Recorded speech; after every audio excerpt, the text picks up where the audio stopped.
Metta, we're delighted, actually ecstatic to have you. Thank you. It's really great to be here. First time at Qatar, and this is great. What brought you to Web Summit Qatar, and what excites you the most about this business? I've been to Web Summit, this is my 4th time, and I've been to the region for the first time 4 years ago, or maybe 5 years ago. I remember being a kid, looking on the maps, and you're just trying to see where you're going to go in this world. And I'm sure every kid around the world does this. And I would look, sometimes you look at the Middle East, and you look at Saudi, you look at Iran, you look at Israel, Palestine, Qatar, UAE, and you look at all these different countries, and you say, one day I want to go. Well, I was 40 years old thinking like this.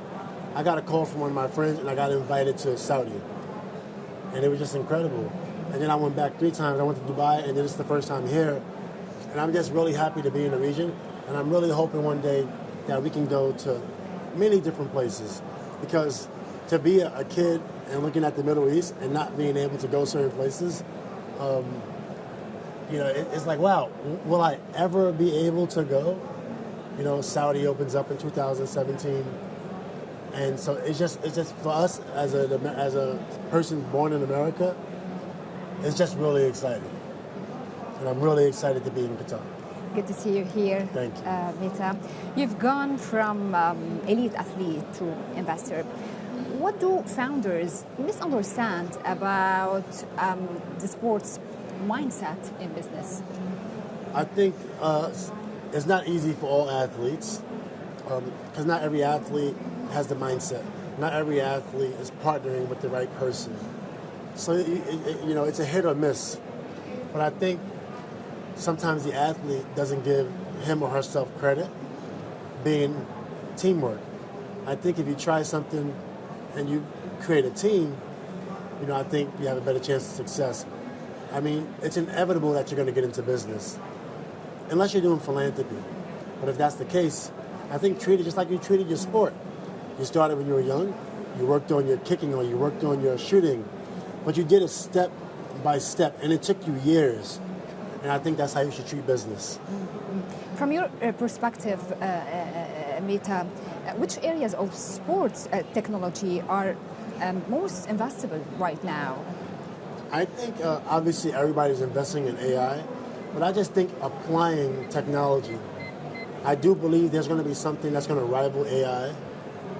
I truly do believe that in the near future. So I think just be ready to apply technology to sports. At some point in time, crypto came out, and the NFT came out, and it was fun. It was a fad, but there was a point in time where it was exciting. Everybody was trying to get on the NFTs. So I think applying technology to sports in general. AI is hot, but I think there's also tons of other technologies that you could apply to sports. The Middle East has invested heavily in sports. What should the next phase focus on beyond mega events? Beyond what?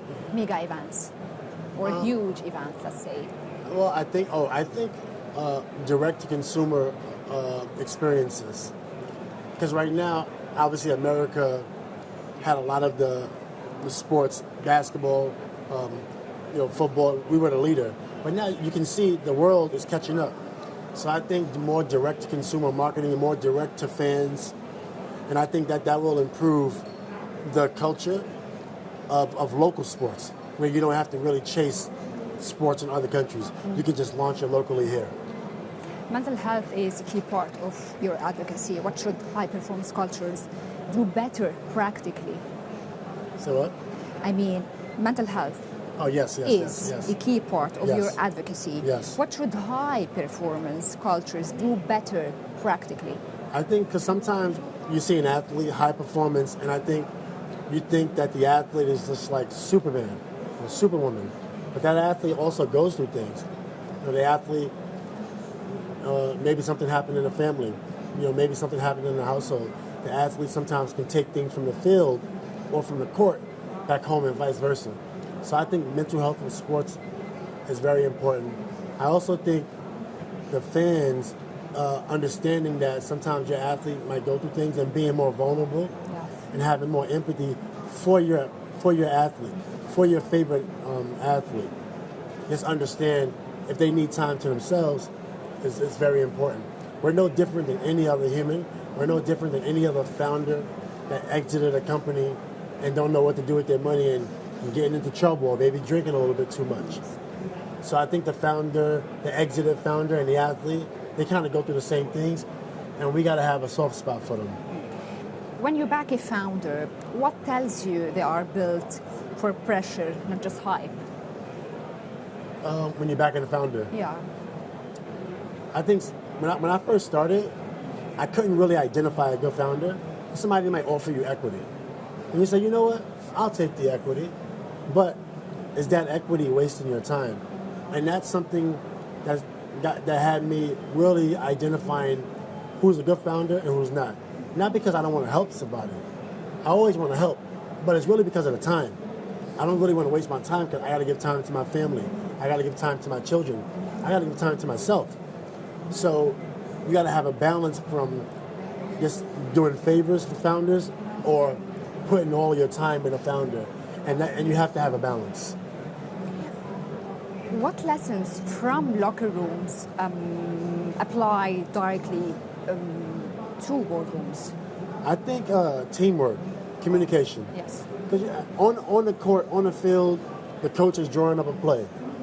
And when you go out there, you're on your own. If the coach said, go this way when you pass the ball this way, you have to do that. And I think that's the same way a business team works.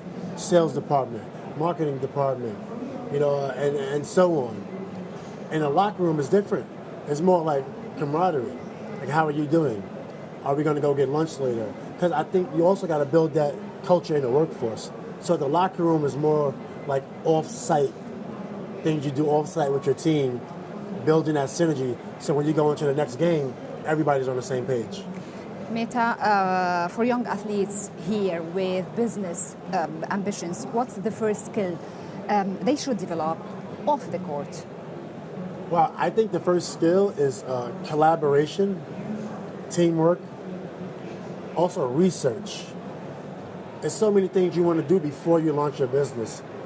You got to have a financial model. Well, if you didn't do no research, how are you going to build a model? What's your marketing plan? I think the same way you work on your game, you're going to work on your head fake. You're going to work on your passing. You're going to work on your, bounce pass.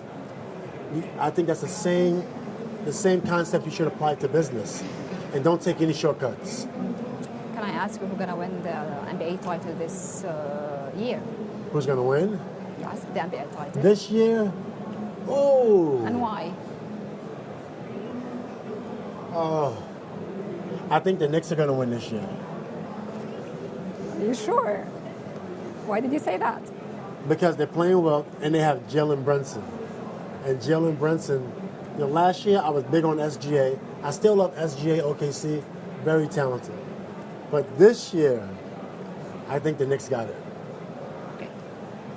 We'll wait for it. The season. Absolutely. Metta World Peace. Thank you so much for being with us. Thank you for having me. Wish you the best of luck. Thank you. Thank you. Okay.